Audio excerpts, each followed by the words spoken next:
Good morning to all presents. Today I am discuss about to the concept of cost part first. This is very important concept related to the economics book. Without wasting your time, I will start from this session. Before starting from my session, which students has been come to their first time on my YouTube channel, so subscribe my channel, just do it for a bright future and more updates, so please press their bell icon.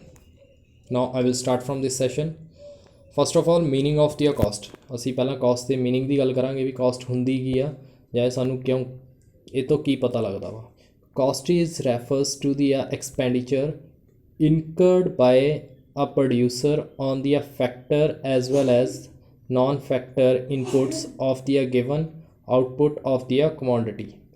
ਵੀ ਜਿਹੜਾ cost ਕੀ ਹੁੰਦੀ ਆ, cost ਉਹ ਖਰਚਾ ਹੁੰਦਾ। Expenditure ਦਾ ਮਤਲਬ ਉਹ ਖਰਚਾ ਵੀ ਜਿਹੜਾ ਇੱਕ ਪ੍ਰੋਡਿਊਸਰ ਫੈਕਟਰ ਨੂੰ ਯੂਜ਼ ਕਰਦਾ ਵਾ। ਕਿਹੜੇ ਫੈਕਟਰਸ ਨੂੰ? ਇੱਕ ਫੈਕਟਰਸ ਹੋ ਸਕਦੇ ਆ, ਇੱਕ ਨੋਨ ਫੈਕਟਰ ਇਨਪੁਟਸ।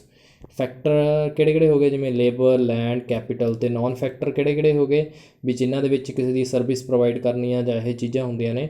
ਤਾਂ ਉਸ ਚੀਜ਼ਾਂ ਦੀ ਜਿਹੜੀ ਇਨਪੁਟਸ ਤੋਂ ਲੈ ਕੇ ਜਿਹੜੀ ਉਹ ਆਊਟਪੁੱਟ ਤਿਆਰ ਕਰਦਾ ਵਾ, ਜਾਣੀ ਕਿ ਕੋਈ ਚੀਜ਼ ਬਣਾ ਕੇ ਬਾਹਰ ਕੱਢਦਾ ਵਾ, ਅਤੇ ਉਹਦੇ 'ਤੇ ਜਿੰਨਾ ਵੀ ਚੀਜ਼ਾਂ ਦਾ ਖਰਚਾ ਆਉਂਦਾ ਉਹਨੂੰ ਅਸੀਂ ਕਹਿੰਦੇ ਹਾਂ ਕੋਸਟ ਕਹਿ ਦਿੰਦੇ ਹਾਂ। ਨੈਕਸਟ ਹੈ ਕਲਾਸੀਫਿਕੇਸ਼ਨ ਆਫ ਕੋਸਟ। ਜਿਹੜੀਆਂ ਕੋਸਟ ਨੇ ਉਹ ਜ਼ਿਆਦਾਤਰ ਜਿਹੜੀਆਂ ਦੋ ਮੇਨ ਕੋਸਟਸ ਨੇ ਉਹਨਾਂ ਵਿੱਚ ਵੰਡਿਆ ਗਿਆ ਵਾ। ਪਹਿਲੀ ਹੈਗੀ ਐਕਸਪਲਿਸਿਟ ਕੋਸਟ, ਸੈਕਿੰਡ ਹੈਗਾ ਇੰਪਲੀਸਿਟ ਕੋਸਟ। ਤਾਂ ਐਕਸਪਲਿਸਿਟ ਕੋਸਟ ਅਤੇ ਇੰਪਲੀਸਿਟ ਕੋਸਟ ਹੁੰਦੀਆਂ ਕੀ ਨੇ? ਇਹ ਬੇਸ ਅਸੀਂ ਕਿਹਦੇ ਬੇਸ ਦੇ ਉੱਤੇ ਵੰਡੀਆਂ ਨੇ? ਇਹ ਵੰਡੀ ਆ classification on the basis of payment. ਵੀ ਅਸੀਂ ਜਿਹੜੀ ਪੇਮੈਂਟ ਕਰਦੇ ਹਾਂ ਉਹਦੇ ਅਕੋਰਡਿੰਗ ਇਹ ਦੋ ਮੇਨ ਪਾਰਟਸ ਦੇ ਵਿੱਚ ਵੰਡੀ ਗਈ ਆ। ਹੋਰ ਵੀ ਜਿਹੜੀਆਂ ਹੁੰਦੀਆਂ ਨੇ ਕੋਸਟ ਉਹਨਾਂ ਦੀ ਵੀ ਅਸੀਂ ਡਿਸਕਸ ਕਰਾਂਗੇ। ਤਾਂ ਐਕਸਪਲਿਸਿਟ ਅਤੇ ਇੰਪਲੀਸਿਟ ਕੋਸਟ ਕੀ ਹੁੰਦੀਆਂ ਨੇ? ਫਸਟ ਆਫ ਆਲ ਜੇਕਰ ਗੱਲ ਕਰੀਏ ਐਕਸਪਲਿਸਿਟ ਕੋਸਟ ਇਨ ਵਿਚ cost incurred on a account of purchases of the factor non factor inputs from the market. ਹੁਣ ਇਹਦੇ ਵਿੱਚ ਕੀ ਆ? ਜਿਹੜਾ ਪ੍ਰੋਡਿਊਸਰ ਹੋਏਗਾ, ਇਹਦੇ ਵਿੱਚ ਜਿਹੜਾ ਵੀ ਪ੍ਰੋਡਿਊਸਰ ਹੋਏਗਾ ਉਹ ਕੋਸਟ ਉਹ ਵਾਲੀ ਇਨਕਰ ਕਰੇਗਾ ਜਿਹੜੀ ਕਿ ਉਹ ਪਰਚੇਸ ਕਰਦਾ ਵਾ ਕੋਈ ਵੀ ਫੈਕਟਰ ਜਾਂ ਨੋਨ ਫੈਕਟਰ ਇਨਪੁਟਸ ਮਾਰਕੀਟ ਦੇ ਵਿੱਚੋਂ। ਮਾਰਕੀਟ ਦੇ ਵਿੱਚੋਂ ਕੋਈ ਵੀ ਚੀਜ਼ ਖਰੀਦ ਕੇ ਅਤੇ ਉਸ ਚੀਜ਼ ਤੋਂ ਆਪਣਾ ਯੂਜ਼ ਕਰਦਾ ਵਾ ਪ੍ਰੋਡਕਸ਼ਨ ਦੇ ਲਈ, ਤਾਂ ਉਹਨੂੰ ਐਕਸਪਲਿਸਿਟ ਕੋਸਟ ਕਿਹਾ ਜਾਂਦਾ ਵਾ। ਧਿਆਨ ਕੀ ਰੱਖਣਾ ਵਾ ਵੀ ਇਹ ਮਾਰਕੀਟ ਦੇ ਵਿੱਚ ਉਹ ਖਰੀਦਦਾ ਵਾ, ਉਹਦਾ ਆਪ ਦਾ ਕੋਈ ਵੀ ਇਹਦੇ ਵਿੱਚ ਪੈਸਾ ਨਹੀਂ ਲੱਗਿਆ ਹੁੰਦਾ ਵਾ।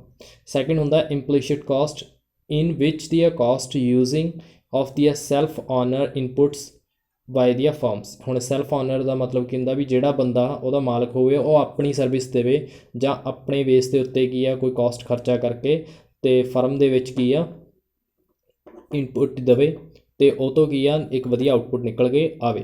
ਤਾਂ ਇਹਦੇ ਦੀਆਂ ਜਿਹੜੀਆਂ ਐਗਜ਼ਾਮਪਲ ਆ ਉਹ ਮੈਂ ਤਿੰਨਾਂ ਦੀ ਇਹ ਸਮਝਾਉਣ ਤੋਂ ਬਾਅਦ ਤੁਹਾਨੂੰ ਇੱਕ ਐਗਜ਼ਾਮਪਲ ਦੇਵਾਂਗੇ ਜਿਹਦੇ ਵਿੱਚ ਤੁਹਾਨੂੰ ਇਹ ਤਿੰਨੀ ਚੀਜ਼ਾਂ ਕਲੀਅਰ ਹੋ ਜਾਣਗੀਆਂ। ਨੈਕਸਟ ਹੈਗੀ ਆ opportunity cost in which the total ਸੈਕਰੀਫਾਈਸਡ involved in to the producing given level of output. ਹੁਣ ਇਹ ਉਹ ਕੋਸਟ ਹੁੰਦੀ ਆ, ਅਸੀਂ ਉਹ ਸੈਕਰੀਫਾਈਸ ਕਰ ਦਿੰਦੇ ਹਾਂ ਕਿਸੇ ਚੀਜ਼ ਦਾ ਵੀ ਤਾਂ ਜੋ ਕੀ ਆ ਸਾਡੀ ਪ੍ਰੋਡਕਸ਼ਨ ਜਿਹੜਾ ਲੈਵਲ ਆ ਉਹਦੀ ਆਊਟਪੁੱਟ ਤੱਕ ਅਸੀਂ ਪਹੁੰਚ ਸਕੀਏ। ਹੁਣ ਇਹਦੀ ਐਗਜ਼ਾਮਪਲ ਦੇਖੋ, ਇੱਕ ਐਗਜ਼ਾਮਪਲ ਲੈਂਦੇ ਹਾਂ। ਮੈਂ ਕੀ ਹੈ ਕਾਰ ਮੈਨੂਫੈਕਚਰਰ ਹਾਂ। ਤਾਂ ਮੈਂ ਜੋ ਕਾਰ ਮੈਨੂਫੈਕਚਰਰ ਹਾਂ ਤਾਂ ਇਹਦੇ ਜਿਹੜੇ ਸਪੇਅਰਸ ਪਾਰਟ ਹੁੰਦੇ ਹੁਣ ਤੁਹਾਨੂੰ ਪਤਾ ਵੀ ਕਾਰ ਦੇ ਵਿੱਚ ਡਿਫਰੈਂਟ ਤਰ੍ਹਾਂ ਦੇ ਸਪੇਅਰ ਪਾਰਟ ਹੁੰਦੇ ਆ, ਇੱਕ ਜਗ੍ਹਾ ਨਹੀਂ ਪ੍ਰੋਵਾਈਡ ਹੁੰਦੇ ਤਾਂ ਉਹ ਡਿਫਰੈਂਟ ਜਗ੍ਹਾ ਤੋਂ ਲੈ ਕੇ ਆਉਣੇ ਪੈਂਦੇ ਆ। ਤਾਂ ਇਹ ਜਿਹੜੇ ਮੈਂ ਸਪੇਅਰ ਪਾਰਟ ਲੈ ਕੇ ਆਇਆ ਇਹ ਮੇਰੀ ਕੀ ਆ ਐਕਸਪਲਿਸਿਟ ਕੋਸਟ ਆ। ਐਕਸਪਲਿਸਿਟ ਕੋਸਟ ਦਾ ਮਤਲਬ ਵੀ ਜਿਹੜੀਆਂ ਵੀ ਚੀਜ਼ਾਂ ਫੈਕਟਰ ਜਾਂ ਨੋਨ ਫੈਕਟਰ ਇਨਪੁਟਸ ਜਿਹੜੀਆਂ ਮੈਂ ਬਾਹਰੋਂ ਅਰੇਂਜ ਕਰਦਾ ਵਾਂ ਜਾਂ ਮਾਰਕੀਟ 'ਚੋਂ ਲੈ ਕੇ ਆਉਣਾ ਤਾਂ ਉਹਨੂੰ ਅਸੀਂ ਕਹਿੰਦੇ ਹਾਂ ਐਕਸਪਲਿਸਿਟ ਕੋਸਟ ਕਹਿ ਦਿੰਦੇ ਹਾਂ। ਨੈਕਸਟ ਹੈਗੀ ਇੰਪਲੀਸਿਟ ਕੋਸਟ ਕੀ ਹੋਏਗੀ? ਮੰਨ ਲਓ ਵੀ ਅੱਜ ਮੇਰਾ ਇੱਕ ਵਰਕਰ ਨਹੀਂ ਆਇਆ ਅਤੇ ਵਰਕਰ ਨਾ ਆਉਣ ਕਰਕੇ ਜਾਂ ਵਰਕਰ ਨੂੰ ਮੈਂ ਕੀ ਆ ਬਾਹਰ ਕੱਢਤਾ ਅਤੇ ਉਹਦਾ ਵਰਕ ਮੈਨੂੰ ਸਾਰਾ ਆਉਂਦਾ ਵਾ, ਤਾਂ ਮੈਂ ਉੱਥੇ ਐਜ਼ ਏ ਵਰਕਰ ਬਣ ਕੇ ਕੰਮ ਕੀਤਾ ਆਪਣੇ ਹੀ ਕਾਰ ਬਣਾਉਣ ਦੀ ਫੈਕਟਰੀ ਦੇ ਵਿੱਚ, ਤਾਂ ਉਹ ਮੇਰੀ ਕੀ ਆ ਇੰਪਲੀਸਿਟ ਕੋਸਟ ਆ। ਕਿਉਂਕਿ ਮੈਂ ਆਪਣੇ ਆਪ ਨੂੰ ਉੱਥੇ ਐਜ਼ ਏ ਵਰਕਰ ਵਰਕ ਕੀਤਾ ਅਤੇ ਉੱਥੋਂ ਕੀ ਆ ਆਊਟਪੁੱਟ ਕੱਢੀ, ਤਾਂ ਉਹਨੂੰ ਮੈਂ ਕੀ ਕਹਿਣਾ ਇੰਪਲੀਸਿਟ ਕੋਸਟ ਕਹਿ ਦਿੰਦਾ। ਹੁਣ ਓਪਰਚੁਨਿਟੀ ਕੋਸਟ ਕੀ ਆ? ਹੁਣ ਦੇਖੋ ਜਿਹੜਾ ਮੈਂ ਸਪੇਅਰ ਪਾਰਟ ਬਾਹਰੋਂ ਮੰਗਾ ਰਿਹਾ ਸੀ, ਮੰਨ ਲਓ ਵੀ ਉਹ ਕੀ ਆ ਮੈਨੂੰ 20,000 ਦਾ ਪੈ ਰਿਹਾ ਸੀ। ਕਿੰਨੇ ਦਾ ਪੈ ਰਿਹਾ ਸੀ? 20,000 ਦਾ ਪੈ ਰਿਹਾ ਸੀਗਾ ਸਪੇਅਰ ਪਾਰਟ। ਅਤੇ ਮੈਂ ਕੀ ਦੇਖਿਆ ਵੀ ਜਿਹੜਾ ਸਾਡੇ ਤੋਂ 3-4 ਕਿਲੋਮੀਟਰ ਦੂਰ ਆ ਅਤੇ ਉਹੀ ਸਪੇਅਰ ਪਾਰਟ ਉਹ ਬੰਦਾ ਕਿੰਨੇ ਦਾ ਦੇ ਰਿਹਾ? 15,000 ਦਾ ਦੇ ਰਿਹਾ। ਤਾਂ ਜਿਹੜੀ 5,000 ਜਿਹੜੀ ਮੇਰੀ ਉਹਦੀ ਕੋਸਟ ਘੱਟ ਗਈ ਕਿਸੇ ਚੀਜ਼ ਨੂੰ ਪ੍ਰੋਡਿਊਸ ਕਰਨ ਦੇ ਲਈ, ਤਾਂ ਉਹਨੂੰ ਅਸੀਂ ਕੀ ਕਹਿੰਦੇ ਹਾਂ ਓਪਰਚੁਨਿਟੀ ਕੋਸਟ ਕਹਿ ਦਿੰਦੇ ਹਾਂ। ਵੀ ਇੱਕ ਸਿਚੁਏਸ਼ਨ ਨੂੰ ਦੇਖ ਕੇ ਮੇਰੇ ਕੋਲ ਉਹ ਇੱਕ ਤਰ੍ਹਾਂ ਦਾ ਕੀ ਆਇਆ ਬੈਨੀਫਿਟ ਮਿਲਣ ਦੀ ਇੱਕ ਸਿਚੁਏਸ਼ਨ ਆਈ, ਤਾਂ ਮੈਂ ਉਸ ਚੀਜ਼ ਨੂੰ ਯੂਜ਼ ਕੀਤਾ ਅਤੇ ਉਹਦੇ ਨਾਲ ਮੈਂ ਆਪਣੀ ਜਿਹੜੀ ਆ ਓਪਰਚੁਨਿਟੀ ਕੋਸਟ ਯਾਨੀ ਕਿ ਆਪਣਾ ਖਰਚਾ ਘਟਾ ਲਿਆ ਅਤੇ ਆਪਣੇ ਆਪ ਨੂੰ ਉਸ ਚੀਜ਼ ਤੋਂ ਬਚਾ ਵੀ ਲਿਆ। ਨੈਕਸਟ ਹੈਗਾ ਵਾ ਵੀ ਕੋਸਟ ਜਿਹੜੀਆਂ ਉਹਨਾਂ ਨੂੰ ਡਿਵਾਈਡ ਕੀਤੀਆਂ ਗਈਆਂ ਨੇ ਟੂ ਪਾਰਟਸ ਦੇ ਵਿੱਚ, ਇੱਕ ਹੁੰਦਾ ਸ਼ਾਰਟ ਰਨ, ਇੱਕ ਹੁੰਦਾ ਲੌਂਗ ਰਨ। ਸ਼ਾਰਟ ਰਨ ਉਹ ਪੀਰੀਅਡ ਵੀ ਜਿਹੜਾ ਬਹੁਤ ਥੋੜ੍ਹੇ ਸਮੇਂ ਦੇ ਵਿੱਚ ਅਸੀਂ ਕੀ ਆ ਆਪਣੀ ਕੋਸਟ ਨੂੰ ਜਿਹੜੀ ਆ ਘਟਾਉਣ ਦੀ ਕੋਸ਼ਿਸ਼ ਕਰਦੇ ਹਾਂ, ਜਾਂ ਜਿਹੜੀਆਂ ਮੇਨ ਕੋਸਟਾਂ ਆਉਂਦੀਆਂ ਨੇ ਉਹਨਾਂ ਨੂੰ ਦੇਖਦੇ ਹਾਂ। ਕੋਸਟ ਅਕਾਊਂਟ ਜਿਹੜੀ short run the period of time during ਵਿਚ ਦੀਆਂ some factors are fixed and some variable. ਹੁਣ ਇਹਦੇ ਵਿੱਚ ਜਿਹੜਾ ਅਸੀਂ ਸ਼ਾਰਟ ਰਨ ਹੁੰਦੇ ਆ, ਅਸੀਂ ਕੱਲ੍ਹ ਵੀ ਗੱਲ ਕੀਤੀ ਸੀਗੀ, ਤਾਂ ਤੁਸੀਂ ਉਹ ਪਹਿਲਾ ਪਾਰਟ ਵੀ ਇਹਦਾ ਦੇਖ ਸਕਦੇ ਹੋ। ਤਾਂ ਉਹਦੇ ਵਿੱਚ ਅਸੀਂ ਗੱਲ ਕੀਤੀ ਸੀ ਵੀ ਜਿਹੜਾ ਸ਼ਾਰਟ ਪੀਰੀਅਡ ਹੁੰਦਾ ਉਹਦੇ ਵਿੱਚ ਬੰਦੇ ਕੋਲ ਇਨਫ ਟਾਈਮ ਨਹੀਂ ਹੁੰਦਾ ਵੀ ਆਪਣੇ ਜਿਹੜੇ ਫੈਕਟਰ ਆਫ ਪ੍ਰੋਡਕਸ਼ਨਸ ਨੇ ਉਹਨਾਂ ਨੂੰ ਇਮੀਡੀਏਟਲੀ ਚੇਂਜ ਕਰ ਲਵੇ। ਤਾਂ ਇਸ ਕਰਕੇ ਉਹਦੇ ਕੋਲ ਕੁਛ ਕੁ ਫੈਕਟਰ ਕੀ ਹੁੰਦੇ ਆ, ਫਿਕਸਡ ਰਹਿ ਜਾਂਦੇ ਆ ਵੀ ਜਿਨ੍ਹਾਂ ਨੂੰ ਉਹ ਇਮੀਡੀਏਟਲੀ ਚੇਂਜ ਨਹੀਂ ਕਰ ਸਕਦਾ, ਕੁਛ ਕੁ ਵੇਰੀਏਬਲ ਹੋ ਸਕਦੇ ਆ। ਹੁਣ ਫੋਰ ਐਗਜ਼ਾਮਪਲ ਲਗਾ ਲਓ ਵੀ ਕੀ ਹੋਇਆ, ਅਸੀਂ ਜਿਹੜਾ ਆਈਫੋਨ ਸੀਗਾ, ਆਈਫੋਨ ਦੀ ਡਿਮਾਂਡ ਇੱਕਦਮ ਇਨਕਰੀਜ਼ ਕਰ ਗਈ।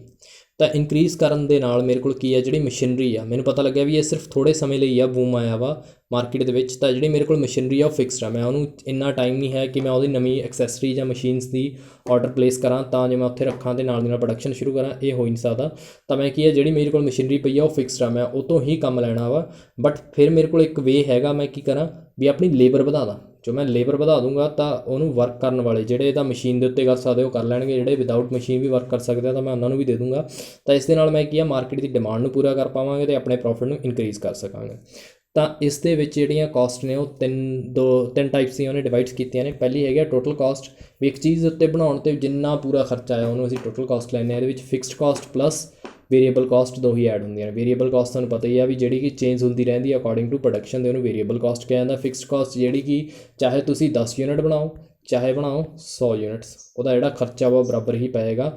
ਚਾਹੇ ਤੁਸੀਂ ਕੁਛ ਵੀ ਨਾ ਪ੍ਰੋਡਕਸ਼ਨ ਕਰੋ ਤਾਂ ਵੀ ਉਹਦਾ ਖਰਚਾ ਪਈ ਜਾਏਗਾ। ਤਾਂ ਉਹਨੂੰ ਅਸੀਂ ਕਹਿੰਦੇ ਹਾਂ ਫਿਕਸਡ ਕਾਸਟ ਕਹਿ ਦਿੰਦੇ ਹਾਂ। ਜਿਵੇਂ ਫੋਰ ਐਗਜ਼ਾਮਪਲ ਇਲੈਕਟ੍ਰਿਸਿਟੀ ਦੇ ਜਿਹੜੇ ਮੀਟਰਸ ਹੁੰਦੇ ਆ, ਤਾਂ ਉਹਦੇ ਉੱਤੇ ਜੋ ਤੁਸੀਂ ਧਿਆਨ ਦਿਓ, ਜੇਕਰ ਤੁਸੀਂ 2 ਮੰਥ ਲਈ ਬਾਹਰ ਵੀ ਚਲੇ ਜਾਓ ਅਤੇ 2 ਮੰਥ ਤੁਹਾਡਾ ਘਰ ਦੇ ਵਿੱਚ ਕੋਈ ਵੀ ਇਲੈਕਟ੍ਰਿਸਿਟੀ ਯੂਜ਼ ਹੀ ਨਾ ਹੋਈ ਤਾਂ ਫਿਰ ਵੀ ਤੁਹਾਨੂੰ ਥੋੜ੍ਹਾ ਜਿਹਾ ਬਿੱਲ ਜ਼ਰੂਰ ਆਏਗਾ। ਉਹ ਸਾਰਾ ਕੀ ਆ, ਫਿਕਸਡ ਜਿਹੜਾ ਬਿੱਲ ਦਾ ਖਰਚਾ ਹੁੰਦਾ ਉਹਨੂੰ ਅਸੀਂ ਕਹਿੰਦੇ ਹਾਂ ਫਿਕਸਡ ਫੈਕਟਰ ਕਹਿੰਦੇ ਹਾਂ। ਤਾਂ ਇਸੇ ਤਰੀਕੇ ਨਾਲ ਉਹ ਫਿਕਸ ਫੈਕਟਰ ਹੁੰਦੇ ਆ। ਤਾਂ ਟੋਟਲ ਕਾਸਟ ਨੂੰ ਕੈਲਕੂਲੇਟ ਕਰਨ ਦੇ ਨਾਲ ਹੋਰ ਵੀ 2 ਚੀਜ਼ਾਂ ਜੁੜੀਆਂ ਹੋਈਆਂ ਨੇ, ਜਿਵੇਂ ਕਿ ਐਵਰੇਜ ਕਾਸਟ, ਸਾਡਾ ਐਵਰੇਜ ਖਰਚਾ ਕਿੰਨਾ ਪਏਗਾ, ਇਹਦਾ ਜਿਹੜਾ ਫਾਰਮੂਲਾ ਹੁੰਦਾ ਉਹ ਤੁਸੀਂ ਯਾਦ ਰੱਖ ਸਕਦੇ ਹੋ। AC = total cost divide by total output, ਵੀ ਤੁਸੀਂ ਕਿੰਨੀ ਆਊਟਪੁੱਟ ਕੀਤੀ ਉਹਨੂੰ ਜਦੋਂ ਟੋਟਲ ਕਾਸਟ ਦੇ ਨਾਲ ਡਿਵਾਈਡ ਕਰ ਦੋਗੇ ਤਾਂ ਤੁਹਾਡੀ ਐਵਰੇਜ ਕਾਸਟ ਆ ਜੂਗੀ ਇੱਕ ਚੀਜ਼ ਨੂੰ ਬਣਾਉਣ 'ਤੇ ਕਿੰਨਾ ਖਰਚਾ ਹੋਇਆ। ਮਾਰਜਨਲ ਕਾਸਟ ਕੀ ਸੀ, ਮੰਨ ਲਓ ਵੀ ਜਿਹੜੀ ਤੁਹਾਡੀ ਟੋਟਲ ਕਾਸਟ ਸੀਗੀ ਜਦੋਂ ਤੁਸੀਂ 10 ਫੈਕਟਰ ਆਫ ਪ੍ਰੋਡਕਸ਼ਨ ਨੂੰ ਯੂਜ਼ ਕੀਤਾ ਤਾਂ 100 ਸੀਗੀ, ਅਤੇ ਜਦੋਂ ਤੁਸੀਂ ਉਹਦਾ 11ਵੀਂ ਯੂਨਿਟ ਯੂਜ਼ ਕੀਤੀ ਤਾਂ ਤੁਹਾਡੀ ਜਿਹੜੀ ਟੋਟਲ ਪ੍ਰੋਡਕਸ਼ਨ ਸੀ ਉਹਦੇ ਵਿੱਚ ਚੇਂਜ ਕਿੰਨਾ ਆਇਆ, 110 ਹੋ ਗਿਆ। ਤਾਂ ਇਹਦੇ ਵਿੱਚ ਜਿਹੜਾ ਚੇਂਜ ਆਇਆ ਉਹਨੂੰ ਅਸੀਂ ਕਹਿੰਦੇ ਹਾਂ ਮਾਰਜਨਲ ਕਹਿੰਦੇ ਹਾਂ। ਇਹਦੇ ਵਿੱਚ ਚੇਂਜ ਕਿੰਨੇ ਦਾ ਆਇਆ, 10 ਦਾ ਚੇਂਜ ਆਇਆ, ਤਾਂ ਉਹ ਕੀ ਆ, ਸਾਡਾ ਮਾਰਜਨਲ ਕਾਸਟ ਹੈਗੀ ਆ। ਵੀ ਇੱਕ ਚੀਜ਼ ਨੂੰ ਪ੍ਰੋਡਿਊਸ ਕਰਨ ਦੇ ਵਿੱਚ ਜਿੰਨਾ ਸਾਡਾ ਖਰਚਾ ਪੈਂਦਾ ਵਾ ਅਤੇ ਜਿੰਨਾ ਚੇਂਜ ਆ ਜਾਂਦਾ ਉਹਨੂੰ ਅਸੀਂ ਕਹਿੰਦੇ ਹਾਂ ਮਾਰਜਨਲ ਕਾਸਟ ਕਹਿ ਦਿੰਦੇ ਹਾਂ। ਤਾਂ total cost TC = total fixed cost plus total variable cost, ਵੀ ਮੇਰਾ ਟੋਟਲ ਕਿੰਨੀ ਫਿਕਸਡ ਕਾਸਟ ਪਈ ਆ ਉਹਦਾ ਪਲੱਸ ਅਤੇ ਪਲੱਸ ਟੋਟਲ ਵੇਰੀਏਬਲ ਕਾਸਟ, ਵੀ ਜਿਹੜੀਆਂ ਮੇਰੀਆਂ ਵੇਰੀਏਬਲ ਕਾਸਟ ਨੇ ਜਿਹੜੀਆਂ ਚੇਂਜ ਹੋ ਜਾਂਦੀਆਂ ਨੇ ਪ੍ਰੋਡਕਸ਼ਨ ਦੇ ਅਕੋਰਡਿੰਗ, ਉਹਨਾਂ ਜਦੋਂ ਅਸੀਂ ਪਲੱਸ ਕਰ ਦਾਂਗੇ ਤਾਂ ਉਹਦੇ 'ਤੇ ਜਿਹੜਾ ਖਰਚਾ ਆਏਗਾ ਉਹ ਸਾਡਾ ਕੀ ਬਣ ਜਾਏਗਾ, ਟੋਟਲ ਕਾਸਟ ਬਣ ਜਾਏਗੀ। ਆਈ ਹੋਪ ਤੁਹਾਨੂੰ ਕਲੀਅਰ ਹੋ ਗਿਆ ਹੋਵੇਗਾ। ਨੈਕਸਟ ਹੈ ਸਾਡੇ ਕੋਲ ਫਿਕਸਡ ਕਾਸਟ। ਫਿਕਸਡ ਕਾਸਟ ਦੀ ਅਸੀਂ ਪਹਿਲਾਂ ਹੀ ਗੱਲ ਕਰ ਚੁੱਕੇ ਹਾਂ ਵੀ ਚਾਹੇ ਤੁਸੀਂ ਉਸ ਚੀਜ਼ ਨੂੰ ਯੂਜ਼ ਕਰੋ ਚਾਹੇ ਨਾ ਯੂਜ਼ ਕਰੋ, ਪਰ ਉਹਦਾ ਖਰਚਾ ਕੀ ਆ ਤੁਹਾਨੂੰ ਨੋਰਮਲੀ ਹੀ ਓਨਾ ਪਏਗਾ, ਤਾਂ ਉਹਨੂੰ ਅਸੀਂ ਕਹਿ ਦਿੰਦੇ ਹਾਂ ਫਿਕਸਡ ਕਾਸਟ ਕਹਿ ਦਿੰਦੇ ਹਾਂ। ਆ ਜਿਹੜੀ ਡਾਇਗਰਾਮ ਆ ਇਹਦੇ ਵਿੱਚ ਇੱਕ ਸਟ੍ਰੇਟ ਲਾਈਨ ਸ਼ੋ ਹੋ ਰਹੀ ਆ, ਇਹਦਾ ਮਤਲਬ ਕੀ ਆ ਵੀ ਚਾਹੇ ਤੁਸੀਂ ਪ੍ਰੋਡਕਸ਼ਨ ਕਰੋ 10, ਚਾਹੇ ਕਰੋ 20, ਚਾਹੇ ਕਰੋ 30, ਚਾਹੇ ਕਰੋ 40, ਜਾਂ ਜਿੰਨੀ ਮਰਜ਼ੀ ਪ੍ਰੋਡਕਸ਼ਨ ਕਰੀ ਜਾਓ, ਪਰ ਉਹਦਾ ਖਰਚਾ ਕੀ ਆ ਉਹ ਸੇਮ ਆ। ਚਾਹੇ ਤੁਸੀਂ ਕੋਈ ਵੀ ਪ੍ਰੋਡਕਸ਼ਨ ਨਾ ਕਰੋ ਤਾਂ ਵੀ ਉਹਦਾ ਜਿਹੜਾ ਖਰਚਾ ਹੋਏਗਾ ਉਹ ਤੁਹਾਨੂੰ ਇਨਕਰਡ ਹੁੰਦਾ ਹੀ ਰਹੇਗਾ। ਸੋ ਇਹਨਾਂ ਦੱਸਿਆ ਵਾ these are to the also total cost and indirect cost. These cost do not change with the change in output, ਵੀ ਜਿਹੜੇ ਆਊਟਪੁੱਟ ਦੇ ਆਉਣ ਦੇ ਨਾਲ ਜਿੰਨੀ ਮਰਜ਼ੀ ਆਊਟਪੁੱਟ ਅਸੀਂ ਚੇਂਜ ਕਰੀ ਜਾਈਏ ਪਰ ਉਹਦੀ ਖਰਚੇ ਵਿੱਚ ਕੋਈ ਵੀ ਕਮੀ ਨਹੀਂ ਆਉਂਦੀ ਜਾਂ ਉਹਦੇ ਵਿੱਚ ਕੋਈ ਵੀ ਚੇਂਜ ਨਹੀਂ ਹੁੰਦਾ, ਤਾਂ ਉਹਨੂੰ ਅਸੀਂ ਕਹਿੰਦੇ ਹਾਂ ਫਿਕਸਡ ਕਾਸਟ ਕਹਿੰਦੇ ਹਾਂ। Fixed cost are even incurred when the output is 0, ਵੀ ਜੇਕਰ ਤੁਹਾਡੀ ਆਊਟਪੁੱਟ ਵੀ 0 ਆ, ਤੁਸੀਂ ਕੁਛ ਵੀ ਨਹੀਂ ਪ੍ਰੋਡਕਸ਼ਨ ਕਰ ਰਹੇ ਤਾਂ ਵੀ ਤੁਹਾਡਾ ਖਰਚਾ ਪਏਗਾ ਹੀ ਪਏਗਾ। ਨੈਕਸਟ ਹੈਗਾ ਫਿਕਸਡ ਕਾਸਟ ਕੀ ਹੁੰਦੀ ਆ, fixed cost are the use of to the fixed cost related to the use of fixed factor of production, ਵੀ ਕੁਛ ਅਜਿਹੇ ਫਿਕਸ ਫੈਕਟਰ ਹੁੰਦੇ ਆ ਪ੍ਰੋਡਕਸ਼ਨ ਦੇ ਜਿਨ੍ਹਾਂ ਨੂੰ ਤੁਸੀਂ ਯੂਜ਼ ਕਰਦੇ ਹੋ ਤਾਂ ਉਹਨੂੰ ਅਸੀਂ ਕਹਿੰਦੇ ਹਾਂ ਫਿਕਸਡ ਕਾਸਟ ਕਹਿ ਦਿੰਦੇ ਹਾਂ। ਫੋਰ ਐਗਜ਼ਾਮਪਲ ਮਸ਼ੀਨਰੀ, ਇਲੈਕਟ੍ਰਿਸਿਟੀ, ਇਹ ਸਾਰੇ ਕੀ ਨੇ ਸਾਡੇ ਫਿਕਸਡ ਫੈਕਟਰ ਨੇ ਜਿਨ੍ਹਾਂ ਨੂੰ ਸਾਨੂੰ ਯੂਜ਼ ਕਰਨੇ ਪੈਂਦੇ ਆ ਪ੍ਰੋਡਕਸ਼ਨ ਦੇ ਲਈ, ਤਾਂ ਇਹਦੇ ਉੱਤੇ ਜਿਹੜਾ ਖਰਚਾ ਵਾ ਉਹ ਸਿਮਿਲਰ ਹੀ ਰਹਿੰਦਾ ਵਾ। ਨੈਕਸਟ ਹੈਗਾ ਵਾ ਟੋਟਲ ਵੇਰੀਏਬਲ ਕਾਸਟ ਕੀ ਹੁੰਦੀ ਆ ਵੀ ਜਿੰਨੀ ਤੁਹਾਡੀ ਪ੍ਰੋਡਕਸ਼ਨ ਨੂੰ ਤੁਸੀਂ ਇਨਕਰੀਜ਼ ਕਰਦੇ ਰਹਿੰਦੇ ਹੋ ਤਾਂ ਉਹਦੇ ਇਨਕਰੀਜ਼ ਐਂਡ ਡਿਕਰੀਜ਼ ਦੇ ਨਾਲ ਜਿਹੜੀ ਤੁਹਾਡੀ ਕਾਸਟ ਆ ਉਹ ਵੀ ਇਨਕਰੀਜ਼ ਡਿਕਰੀਜ਼ ਕਰਦੀ ਰਹੇ ਤਾਂ ਉਹਨੂੰ ਅਸੀਂ ਕਹਿੰਦੇ ਹਾਂ ਵੇਰੀਏਬਲ ਕਾਸਟ ਕਹਿ ਦਿੰਦੇ ਹਾਂ। ਵੇਰੀਏਬਲ ਕਾਸਟ ਦੀ ਐਗਜ਼ਾਮਪਲ ਹੈਗੀ ਆ ਲੇਬਰ, ਵੀ ਜੇਕਰ ਤੁਹਾਨੂੰ ਲੱਗਦਾ ਵਾ ਵੀ ਤੁਹਾਡੇ ਕੋਲ ਕੀ ਆ ਵੀ ਹੁਣ ਤੁਹਾਡੀ ਜਿਹੜੀ ਡਿਮਾਂਡ ਆ ਉਹ ਵੱਧ ਜਾਏਗੀ ਤਾਂ ਤੁਸੀਂ ਕੀ ਕਰੋਗੇ, ਲੇਬਰ ਨੂੰ ਇੰਪਲੀਮੈਂਟ ਕਰਨਾ ਸ਼ੁਰੂ ਕਰ ਦੋਗੇ, ਯਾਨੀ ਕਿ ਲੇਬਰ ਨੂੰ ਵਧਾਉਣਾ ਸ਼ੁਰੂ ਕਰ ਦੋਗੇ ਤਾਂ ਜੋ ਤੁਸੀਂ ਜਿਹੜੀ ਉਹਦੀ ਡਿਮਾਂਡ ਆ ਉਸ ਨੂੰ ਫੁੱਲਫਿਲ ਕਰ ਸਕੋ। ਤਾਂ ਇਸ ਕਰਕੇ ਜਿਹੜੀ ਲੇਬਰ ਆ ਉਹਨੂੰ ਅਸੀਂ ਵੇਰੀਏਬਲ ਕਾਸਟ ਦੇ ਵਿੱਚ ਮੰਨਿਆ ਵਾ, ਅਤੇ ਸਾਡਾ ਜਿਹੜਾ ਖਰਚਾ ਵਾ ਉਹਦੇ ਅਕੋਰਡਿੰਗ ਵੱਧਦਾ ਅਤੇ ਘਟਦਾ ਰਹਿੰਦਾ ਵਾ। ਇਹ ਡੈਫੀਨੇਸ਼ਨ ਪੜ੍ਹਦੇ ਹਾਂ। Variable cost are the those cost which are to the related to the use of the variable factor, ਵੀ ਜਿਹੜੇ ਅਸੀਂ ਵੇਰੀਏਬਲ ਫੈਕਟਰ ਨੂੰ ਅਸੀਂ ਯੂਜ਼ ਕਰਦੇ ਹਾਂ ਤਾਂ ਜਿਹੜੀ ਉਹਦੇ 'ਤੇ ਖਰਚਾ ਇਨਕਰ ਹੁੰਦਾ ਉਹਨੂੰ ਅਸੀਂ ਕਹਿੰਦੇ ਹਾਂ ਵੇਰੀਏਬਲ ਕਾਸਟ ਕਹਿ ਦਿੰਦੇ ਹਾਂ। ਵੇਰੀਏਬਲ ਕਾਸਟ ਰੈਫਰਸ ਟੂ ਦੀਆਂ ਐਕਸਪੈਂਡੀਚਰ ਇਨਕਰਡ ਬਾਏ ਦੀਆਂ ਪ੍ਰੋਡਿਊਸਰ ਔਨ ਦੀਆਂ ਯੂਜ਼ ਆਫ ਟੂ ਦੀਆਂ ਵੇਰੀਏਬਲ ਫੈਕਟਰ ਆਫ ਪ੍ਰੋਡਕਸ਼ਨ, ਵੀ ਜਿਹੜੇ ਵੇਰੀਏਬਲ ਫੈਕਟਰ ਆਫ ਪ੍ਰੋਡਕਸ਼ਨ ਦੇ ਵਿੱਚ ਅਸੀਂ ਇਹਨਾਂ ਨੂੰ ਯੂਜ਼ ਕਰਦੇ ਹਾਂ ਅਤੇ ਪ੍ਰੋਡਿਊਸਰ ਨੂੰ, ਤਾਂ ਉਹਨੂੰ ਅਸੀਂ ਕਹਿੰਦੇ ਹਾਂ ਵੇਰੀਏਬਲ ਕਾਸਟ ਕਹਿ ਦਿੰਦੇ ਹਾਂ। ਵੇਰੀਏਬਲ ਕਾਸਟ ਕੀ ਹੁੰਦੀ ਆ, ਉਹ ਕਾਸਟ ਜਿਹੜੀ ਕਿ ਸਾਡਾ ਜਿੰਨਾ ਵੀ ਅਸੀਂ ਕੋਈ ਚੀਜ਼ ਬਣਾਉਂਦੇ ਹਾਂ ਤਾਂ ਉਹਨੂੰ ਬਣਾਉਣ ਦੇ ਵਿੱਚ ਜਿੰਨਾ ਵੀ ਚੇਂਜ ਆਉਂਦਾ ਵਾ ਅਤੇ ਉਹਨੂੰ ਅਸੀਂ ਕਹਿੰਦੇ ਹਾਂ ਵੇਰੀਏਬਲ ਕਾਸਟ ਕਹਿ ਦਿੰਦੇ ਹਾਂ। ਇਹ ਡਿਪੈਂਡ ਕਰਦੀ ਹੈ ਸਾਡੀ ਆਊਟਪੁੱਟ ਦੇ ਅਕੋਰਡਿੰਗ, ਵੀ ਜੇਕਰ ਤੁਸੀਂ ਆਊਟਪੁੱਟ ਵਧਾਉਣਾ ਚਾਹੁੰਦੇ ਹੋ ਤਾਂ ਇਸ ਕਾਸਟ ਨੂੰ ਇਨਕਰੀਜ਼ ਡਿਕਰੀਜ਼ ਕਰ ਸਕਦੇ ਹੋ according to your production. I hope ਤੁਹਾਨੂੰ ਇਹ ਜਿਹੜਾ ਸੈਸ਼ਨ ਆ ਉਹ ਸਮਝ ਆਇਆ ਹੋਵੇਗਾ। ਅਸੀਂ ਅੱਜ ਪੂਰੇ ਦੇ ਵਿੱਚ ਅਸੀਂ ਕਾਸਟ ਦੇ ਰਿਲੇਟਡ ਗੱਲ ਕੀਤੀ। ਹਲੇ ਵੀ ਇਹ ਕਾਸਟ ਦਾ ਕਨਸੈਪਟ ਹਲੇ ਇਹਨੂੰ ਸੈਕਿੰਡ ਪਾਰਟ ਇਹਦਾ ਜ਼ਰੂਰ ਮਿਲੇਗਾ ਤੁਹਾਨੂੰ, ਉਹਦੇ ਵਿੱਚ ਅਸੀਂ ਹੋਰ ਇਹਦੇ ਐਡਵਾਂਸ ਚੀਜ਼ਾਂ ਬਾਰੇ ਡਿਸਕਸ ਕਰਾਂਗੇ।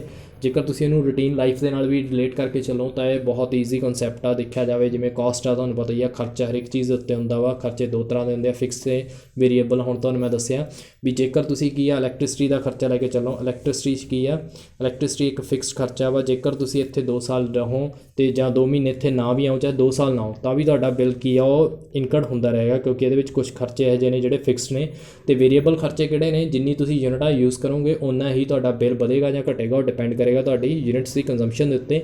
ਬਟ ਜਿਹੜਾ ਮੀਟਰ ਦਾ ਜਿਹੜਾ ਜਿਵੇਂ ਕਿ ਮੀਟਰ ਸਟੈਬਲਿਸ਼ਮੈਂਟ ਚਾਰਜਿਸ ਨੇ, ਲੋਡ ਦੇ ਚਾਰਜਿਸ ਨੇ, ਇਹ ਸਾਰੇ ਫਿਕਸ ਨੇ, ਇਹਨਾਂ ਨੂੰ ਅਸੀਂ ਚੇਂਜ ਨਹੀਂ ਕਰ ਸਕਦੇ।